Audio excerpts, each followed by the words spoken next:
Hi all, I'm Josh from the Journey Church, and we're making our way through this book, Romans Disarmed, in order to liberate Paul's letter and our communities in the face of structural oppression.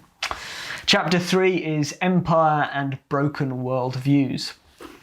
Whether it's the expanding Roman Empire, colonial invasions, or state capitalist interventions in the world today, when empires invade foreign regions to make use of their land, their resources, and their people, they have to come with narratives and ideologies about who they are, what the story of this empire is, and about what the people they are overpowering are really like.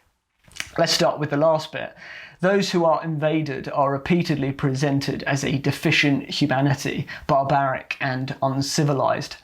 One way or another, the story of the empire is a narrative about civilizing the invaded people in order to make them more human, included within an upward and forward trajectory that the empire always claims to be on. These ideas can be embedded in the invaded culture through insidious practices like the separation of parents from their children, for children to be raised in the ideologies of the empire.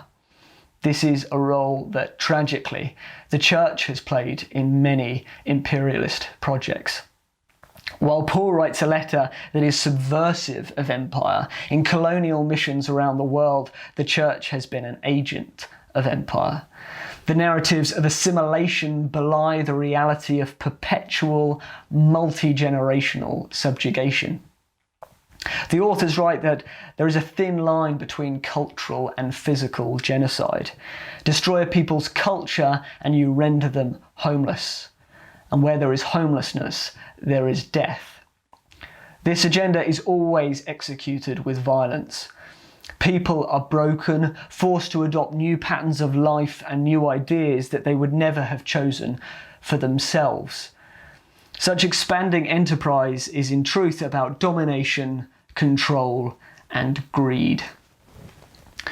Controlling people involves controlling access to key resources and to limit accessibility.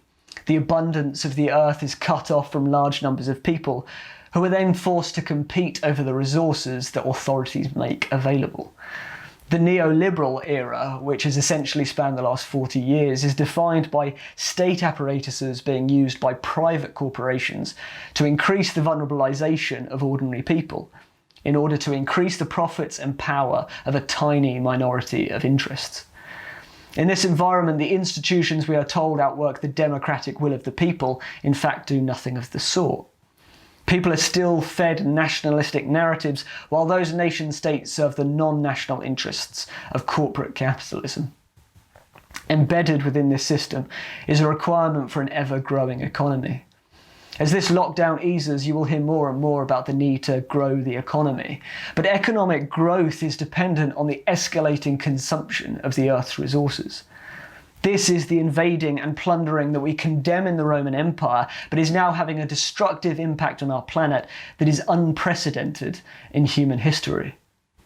Currently, the wealthiest people continue to extract the most wealth from the economy, but because the economy is growing, enough can trickle down to sort of cover up just how damaging inequality really is. But even that is fracturing. In this age in which we are all in peril of being cast out from the earth we call home, there is a desperate need for us to position ourselves in solidarity with the colonized, in resistance to the colonizers. We are in real need of a new story, and new ideas about the world and our place within it, our relationship with others, a vision of transformation through submission to others, but resistance to empire. One bit of hope I'll share to finish, as Jason Hickel puts it: if growth is a substitute for equality, then equality can be a substitute for growth.